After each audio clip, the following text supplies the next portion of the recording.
प्राणायाम अन्वयार्थ.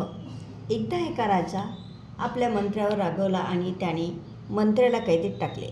तुरुंग निवडला, तोही एका उजाड माळरानावर गुडगुडीत उंच उंच मनोरा, त्या मनोऱ्याला एक खिडकी, त्यामुळे पहाऱ्याची आवश्यकताच नव्हती. रात्र पडली तशीच त्या मंत्र्याची पत्नी मनोऱ्याच्या तळाशी येऊन शोक करू लागली. मंत्री तिला म्हणाला, शोक करू नको, इथून मला सुटका करता येईल.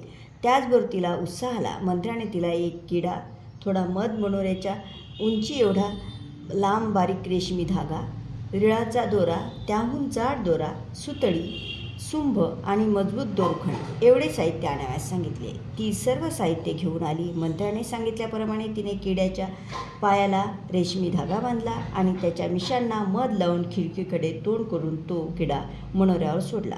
मधाच्या वासाने किडा वर जाऊ लागला.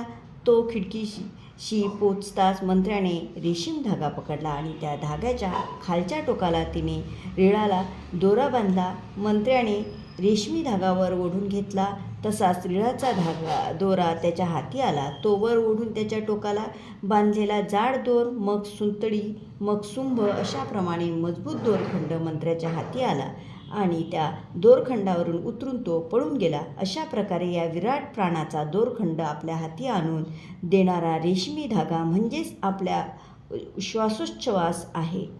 थँक्यू.